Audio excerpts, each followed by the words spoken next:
offshore, maybe 100 feet offshore, with 16, 17 feet of water. The fish are kind of stacked between maybe 12 and 20 feet of water. I'm running lead core. We got another lead core rig in the car. Tom's running conventional top lining gear. We're trying to play with some weight on his line to get the right depth. When I get in front of these fish, I've had no problem hooking them on a small orange fly. Right there, fish on, right there. We're 22 feet of water, that was 12 feet down. I only got one line in the water, so I'm gonna turn inshore and fight this fish and let Tom continue with the troll. Right there. But see the marks? Catch the fish. It's running right at me now.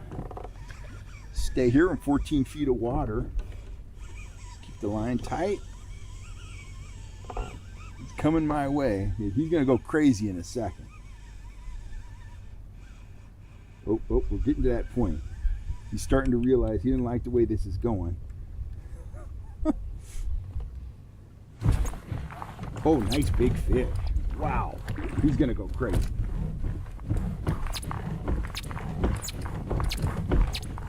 Oh, that's a big fish.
Right there. Whoa! Broke him. Oh, that one's going home for dinner. Oh, that's a nice trout. Whew. Guys, that is just an incredible Eagle Lake rainbow. He jumped all over that, 12 feet deep, right near shore. It's marking some fish. I played with the depth, got it dialed in, and that's the reward right there. That's what you come to Eagle Lake for, and that's why you pull trolling flies. What a beautiful fish. I'm just blessed to catch big giant trout like this, and that's the nicest trout I've caught in quite some time. Howdy guys, Cal Kellogg here. Welcome back to the channel. I got a bunch of lures, so we're gonna be talking fishing tactics, but before we do that, please hit that subscribe button if you're not already a subscriber and that bell notification. That way you'll always know when I'm on here talking about fishing tactics. And today we're gonna be talking about fall trout fishing. It's right around the corner. It's a great time of the year. Saw me catch that fish in the opening. That was an awesome trout, and I caught it on a trolling fly, which is not a surprise for folks that watch the channel on a regular basis. What I wanna talk about is fall trout fishing strategy, okay? And for me, fall is my favorite time of the year for targeting numbers of trout and for targeting big trout.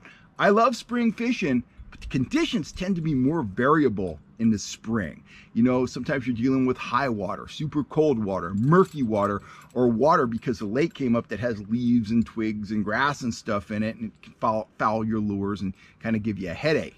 In the fall, things tend to be much more stable. Lake levels tend to be down. The water tends to be really clean.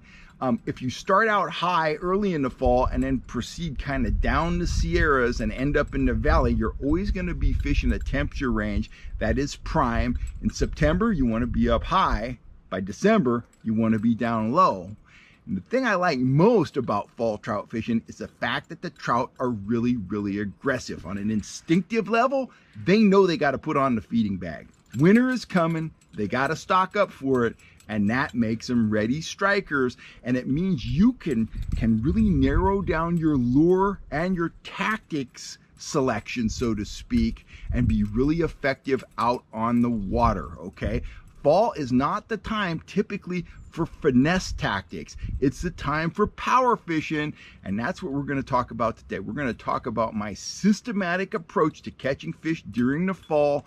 It encompasses, if you've been watching the channel for long, you know my basic strategy. Start out big, bold, and fast, and then downsize as you have to until you're down to the smallest lures in your selection at the lowest speed, okay? So what am I going to start today with most of the time when I'm out targeting fall trout? I'm going to start out with a spoon, and I'm going to start out with a spoon I control fast. Now, for some guys out there, the spoon of choice might be a Speedy Shiner. It might be something else.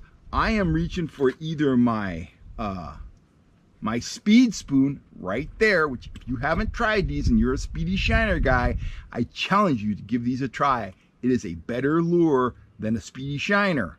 Bold statement, try them out. It's true, they're better. Enough said. Number one speed trolling spoon for me is my speed spoon, and number two is my Cripple Minnow, my rolling spoon right there. I'm gonna pull those fast, anywhere from about 2.7 all the way up to 3.5 miles an hour. I'm gonna cover water first thing in the morning, and I'm typically gonna pop some fish on those lures. The bite may hold up all day, or it may not, but I'm gonna cover ground. I'm gonna identify areas that are holding fish. Maybe I'll catch fish. If that bite continues, I won't change lures all day long. If the bite slows down or I can't get them to go on the super aggressive stuff, I'm gonna drop down in the speed spectrum, and I'm gonna bust out a standard trigger spoon, and I'm gonna pull that lure anywhere from 2.3 to 2.8. Medium-sized spoon, medium speed. Very often, I'm gonna stop right there. That'll usually produce fall trout all day long, but if it doesn't, I'm gonna drop down in speed again, speed and size, and I'm gonna put on either a Trigger Spoon Junior, it's like that one right there, a very good big fish lure, 1.8 miles an hour, or I'm gonna run with one of my pinhead spoons, it's like this.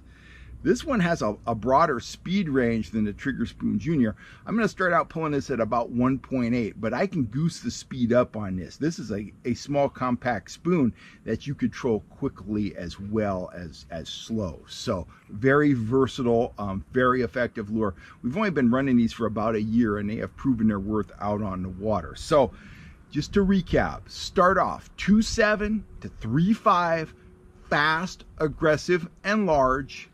If that works and it stops working, or if it doesn't work but you identify some areas that are holding fish, drop down in speed, 2.3 to about 2.8, put on that standard trigger spoon, and you should be yelling fish on. If that doesn't work, go down in speed one more time, target speed 1.8, put on the Trigger Spoon Junior or the Pinhead, and that's about as finesse as I'm gonna go on the artificial lure side. Now, those are my spoons. So that's one rod. If I'm by myself, I'm gonna be running 2 rods. If I got clients or I'm with a buddy, I'm gonna be running 3 or 4 rods. So I'm gonna have a spoon on one rod.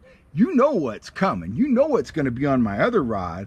I'm gonna be pulling some sort of trolling fly. And conventional wisdom back in the day was that you gotta troll flies slow. Absolutely not true. You could pull flies slowly, you could pull them at medium speeds, and you could pull them very, very fast. This is one of my metalheads here. I'll start trolling this thing anywhere, right around 1.8 miles an hour. I'll take it all the way up to 3 miles an hour, no problem, and I'll catch fish across that entire speed range. So that's one of my favorite fall flies. That's one of my favorite flies overall, is the metalhead. I won't be afraid to pull one of my classic flies either. It's like this red and white marabou model right here. I'm going to team everything with an action disc.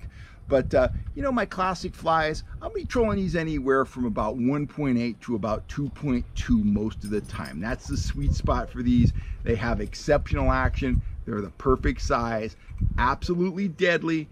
Fish don't see them as often as they see spoons, and that is part of the benefit to pulling flies, and that's why flies produce a lot of the really, really big trout that I catch. Now, if you're at a lake that has some real monsters in it, some big trout, let's say we're up at Elminor, well, heck, I'm gonna bust out, you know, this is the broken back Rapala of flies. This is one of my broken back trolling flies. Look how big that thing is. I'm trying to get a grip on it here. This is just a big, substantial, double hook, jointed fly. If you're looking to go big at a lake that has really big trout, it's hard to beat one of these flies. Exceptional action. It's something they haven't seen before, and if they're ready to go, they will jump all over it. Speed range on this, anywhere from about 1.8 all the way up to 2.7, 2.8, maybe even 3 miles an hour. Check it aside of the boat. If it looks good to you, it looks good to the trout, get that on, get it wet, and get your fish on. I'm high on flies. I've always been high on flies. Over the last 3 years, I can't even count the number of fish in excess of 6, 7, 8 pounds that we've caught on flies. Last year, biggest trout on the guide boat. We got that fish on a metalhead, just like this. Well, basically like this. It was a pink and white metalhead. 13 pounds, 6 ounces. Enough said, if you're not pulling flies, you're not catching as many big fish as you should be. Get in on the fly trolling revolution. You know where to find them, fishhuntshoot.com. Full selections of everything. I wouldn't be pulling those juniors in the fall. I'd be going with the big boys. I'd be going with my classics, the metalheads, the broken backs. Show them something that looks substantial. Show them something that they think is going to fill their belly. But what you're going to do with these is you're going to fill their mouth with hooks. Now, let's get to our third presentation. Number 1 was spoons. Number 2 was flies.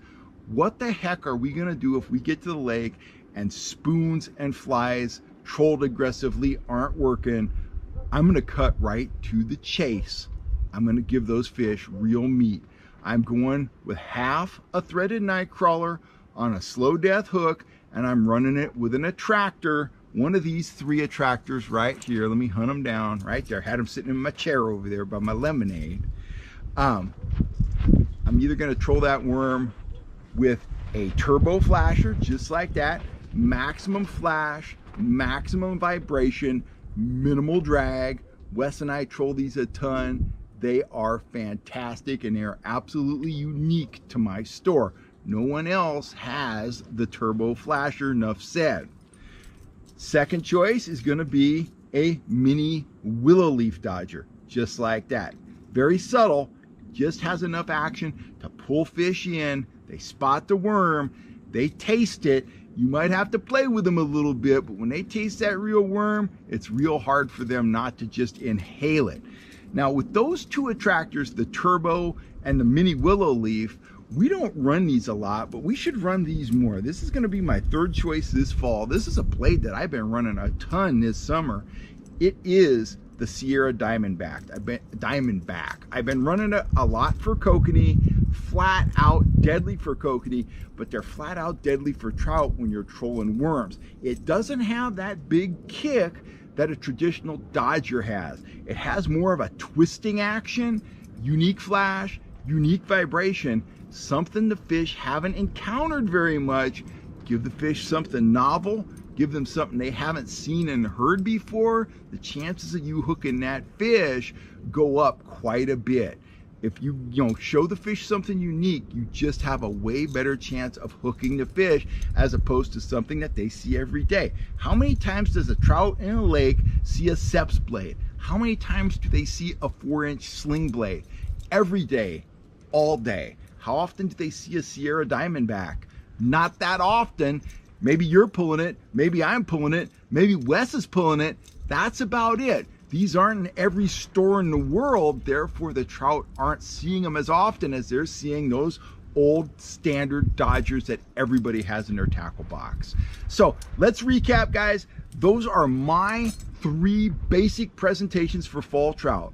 Spoons across the entire speed spectrum, fast to slow, large to small. Flies also across all speed spectrums, anywhere from 1.8 up to and just beyond the 3-mile-an-hour range. Number 1 choice, metalheads. Number 2 choice, my classics. And if you're at a lake that has really big fish, the broken back flies are hard to beat. It's your broken back Rapala in the form of a trolling fly. Third choice, cut to the chase. Go nuclear on them when they're playing hard to get. Give them that Nightcrawler. Put on a subtle attractor, something that's going to bring the fish in, something that's going to pique their interest, make them curious, let them taste that worm, and the trout will do the rest. I'm going to be pulling most of that stuff on my classic yellow lead core rods, spooled up with a hybrid rig. Super simple.